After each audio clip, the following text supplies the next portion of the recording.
Imagina esta escena. La tensión se palpa en el aire, densa como una niebla.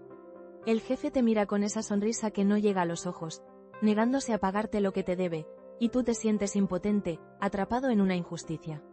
O quizás son los vecinos, con su ruido constante, sus fiestas interminables, haciendo de tu hogar un infierno, y las quejas amables ya no sirven de nada. O peor aún, ese momento incómodo, cargado de rabia y desesperación, cuando descubres una infidelidad y no sabes cómo encarar la dolorosa confrontación. Situaciones cotidianas, ¿verdad? Conflictos que nos agotan, nos frustran y, a veces, nos superan, dejándonos con la sensación de no tener salida. Ahora, ¿qué harías si te dijera que, en un rincón del mundo, alguien ideó una solución tan peculiar, tan audaz, que roza lo absurdo y lo peligrosamente real? En el epicentro de la cultura de lo insólito, Japón, surgió una empresa que prometía resolver tus problemas más espinosos, tus disputas más amargas, de una manera que te dejará con la boca abierta. No con abogados, no con mediadores, sino alquilando personas con aspecto, digamos, muy intimidante. Sí, has oído bien. Hablamos de hombres corpulentos, rapados, y con tatuajes que harían palidecer a cualquiera. Una especie de acompañantes para amedrentar. Bienvenidos a Realmente Insólito, donde la realidad supera, y con creces, a la ficción. La historia que vamos a desgranar hoy nos lleva al mes de agosto del año 2023. Un verano cualquiera en Japón.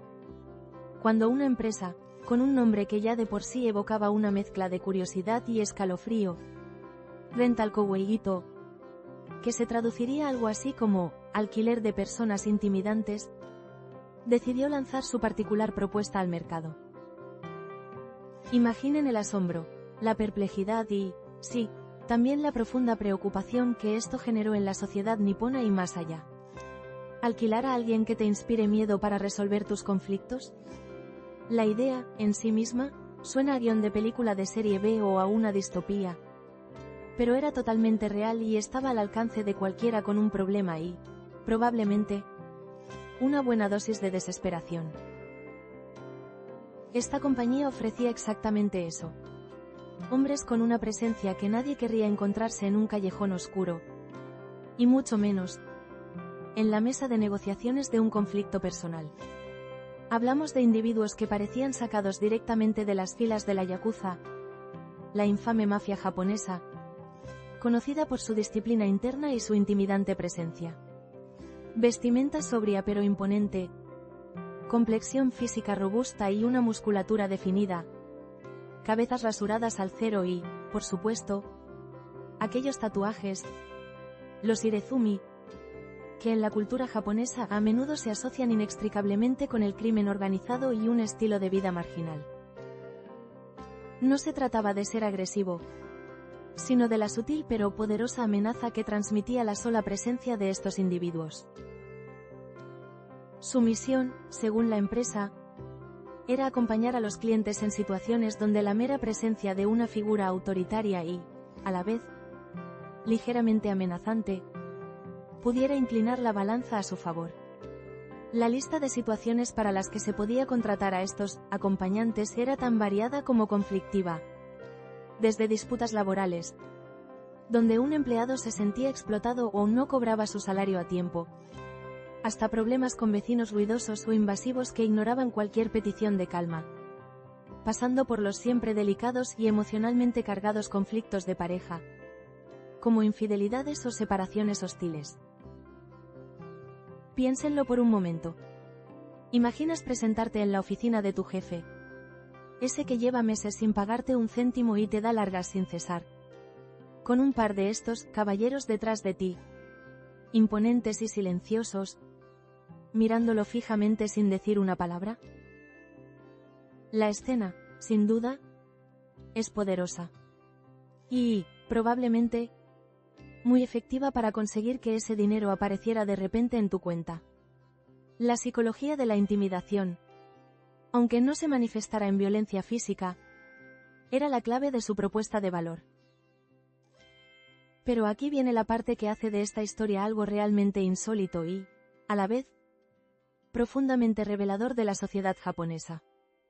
Rental Kowei Ito no surgió de la nada, como una idea aislada y excéntrica de un emprendedor. Formaba parte de una industria mucho más amplia y, para muchos extranjeros, igualmente sorprendente. La industria japonesa del alquiler de personas. Sí, en Japón existe un mercado donde puedes contratar a todo tipo de personas para llenar vacíos en tu vida o resolver situaciones sociales incómodas o incluso embarazosas. Esta industria florece en un país con altas tasas de soledad, presiones sociales extremas y una cultura que valora enormemente la apariencia y el mantenimiento de la armonía superficial. El famoso tatema. ¿Necesitas a un abuelo postizo para impresionar a tus amigos o para que te escuche y te dé consejos? ¿Como si fuera tu propia familia? Hecho. ¿Buscas un hermano ficticio para una boda? ¿Para no sentirte solo o para justificar una mentira piadosa sobre tu vida personal? Sin problema. ¿Quieres un grupo de invitados profesionales para que tu fiesta no parezca vacía o para llenar los asientos en un funeral con poca asistencia? También puedes alquilarlos, y actuarán su papel a la perfección.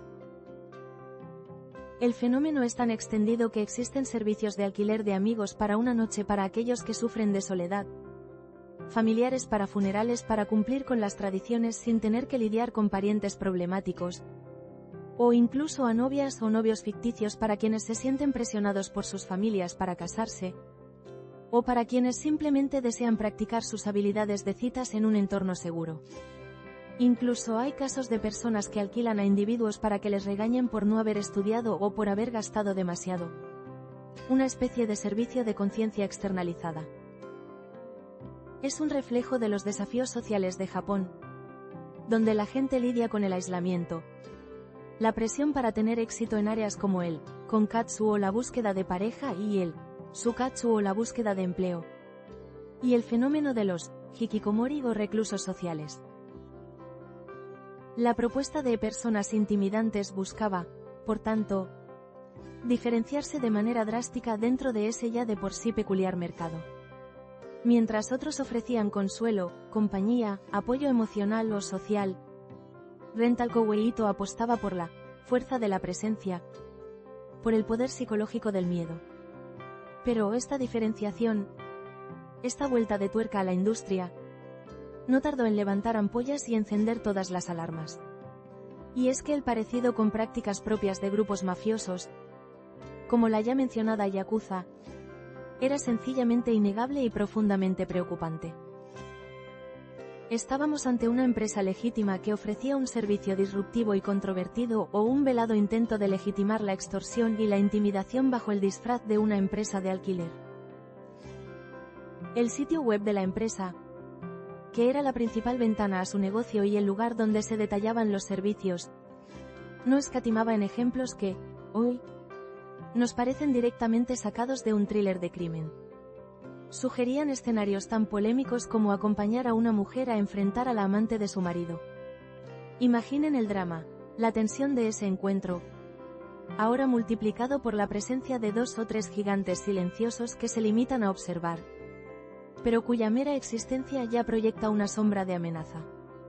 ¿Se trataba de un mero apoyo moral con músculo, o una forma de coacción psicológica para forzar una resolución a favor de la clienta? Otro ejemplo era la situación de presionar a un empleador por deudas salariales. En un país donde la confrontación directa a menudo se evita, la aparición de estos individuos en la oficina de un jefe moroso podría ser suficiente para que el dinero apareciera de repente, sin necesidad de recurrir a procesos legales largos y costosos. Pero, ¿a qué coste? ¿Y qué clase de precedente sentaría una práctica así? Incluso mencionaban la posibilidad de amedrentar a compañeros de trabajo que fueran fríos con un cliente. Es decir, mejorar el ambiente laboral o la actitud de ciertos empleados a base de miedo, incomodidad o una tácita advertencia. La línea entre la disuasión y la intimidación pura y dura se volvía cada vez más difusa. Pero el ejemplo que verdaderamente encendió todas las alarmas, que provocó una auténtica oleada de indignación no solo en Japón sino a nivel internacional, fue la increíble mención de su servicio para niños víctimas de bullying.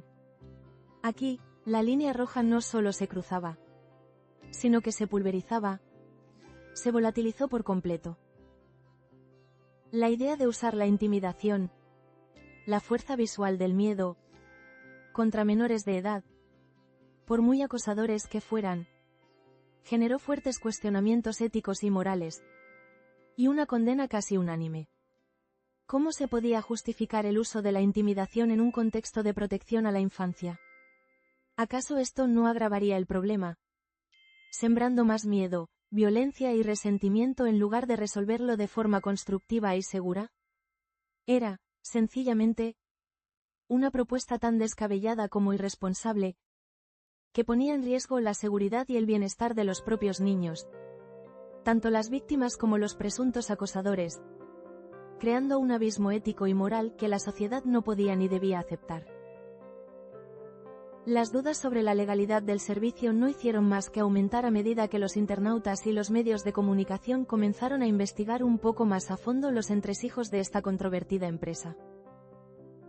Se descubrió que la página web de Rental Kowei Ito era increíblemente opaca, careciendo de la información más elemental que cualquier negocio legítimo debería exhibir con orgullo. No incluía datos básicos de registro empresarial, una dirección física donde pudieran localizarse sus oficinas, ni, por supuesto, ningún tipo de licencia o certificación que legitimara sus operaciones como una empresa de servicios legalmente constituida. La única forma de contacto que ofrecían era a través de una cuenta en la aplicación Line, una práctica que, si bien es común en Japón para negocios pequeños o personales, para un servicio de esta naturaleza, que rozaba lo ilegal y lo moralmente cuestionable, resultaba extremadamente sospechosa y levantaba una bandera roja enorme. La falta de transparencia era tan evidente que los usuarios en redes sociales no tardaron en calificar el servicio como un disfraz para actividades ilegales, una tapadera para algo mucho más oscuro. Las sospechas de que Rental Kowei Ito era, en realidad, una fachada para operaciones de extorsión, de intimidación ilegal, o incluso de protección al estilo de la mafia japonesa, se dispararon a velocidades alarmantes. Los grupos criminales organizados, históricamente, han utilizado métodos de coacción y la amenaza de violencia para resolver disputas, cobrar deudas o ejercer control sobre ciertos territorios o negocios. Y la aparición de una empresa que ofrecía precisamente eso, con un aspecto tan deliberadamente asociado a esos grupos, no podía sino generar una alarma masiva entre las autoridades y la población general, que veía en esto un peligroso precedente. La polémica no se hizo esperar, se desató con una fuerza imparable. La noticia de Rental Kowei Ito se extendió como la pólvora, no solo por los rincones más recónditos de Japón, sino que trascendió frontera y se convirtió en noticia global, llegando a medios de todo el mundo que no podían creer la excentricidad, la audacia y la perturbadora realidad de lo que estaban leyendo. La presión pública, la atención mediática implacable y, sin duda, las posibles investigaciones por parte de las autoridades competentes, hicieron que la situación se volviera insostenible, inviable y hasta peligrosa para los fundadores de la empresa. Así, tan rápido como apareció en el panorama social, el servicio desapareció de forma fulminante. El 31 de agosto, apenas unas pocas semanas después de su pomposo y controvertido lanzamiento, Rental Kowei Ito anunció la cancelación inmediata y definitiva de su peculiar negocio. El comunicado oficial fue breve, frío y ambiguo, citando diversas circunstancias como la única razón de su abrupto cierre. Un eufemismo que, podemos suponer con bastante certeza, ocultaba una amalgama de problemas legales acuciantes, éticos insalvables y un daño irreparable a su imagen pública que se habían vuelto imposibles de gestionar, incluso para quienes se atrevieron a cruzar una línea tan peligrosa. La decisión reflejó, de manera contundente y sin paliativos, Los enormes riesgos legales y sociales de una propuesta que, desde el primer momento, había cruzado una delgada, casi invisible, pero fundamental línea. Esa línea que separa un servicio excéntrico, inusual pero aún dentro de la legalidad y la ética aceptable, del peligroso terreno de una operación que se acercaba, de forma preocupantemente explícita, a la extorsión organizada y a las prácticas de grupos criminales. Lo que empezó como un intento de innovar en la ya de por sí peculiar industria del alquiler de personas en Japón, acabó siendo un rotundo fracaso. Una advertencia clara y contundente sobre los límites de lo que una sociedad está dispuesta a tolerar, incluso en un país acostumbrado a las curiosidades y a lo insólito como Japón. La historia de Rental Kouei Ito es un recordatorio fascinante y, a la vez, un poco inquietante, de cómo la desesperación individual o la necesidad de soluciones rápidas a problemas complejos pueden llevarnos a considerar caminos realmente extraños e incluso peligrosos. Nos muestra una sociedad que, en su búsqueda de orden o de resolver conflictos de manera no confrontativa, puede llegar a coquetear con métodos que recuerdan a la ley del más fuerte o a la intervención de terceros de dudosa reputación. Y nos deja pensando, ¿hasta dónde estamos dispuestos a llegar para resolver nuestros problemas más íntimos o laborales? ¿Y qué clase de servicios absurdos, o peligrosos, podrían surgir en el futuro bajo la excusa de la innovación, la comodidad o la eficacia, pero con una moralidad y una legalidad tan cuestionables? Sin duda, una historia que nos deja con muchas preguntas, con una mezcla de asombro y preocupación, pero con la certeza inquebrantable de que, una vez más, la realidad es realmente insólita.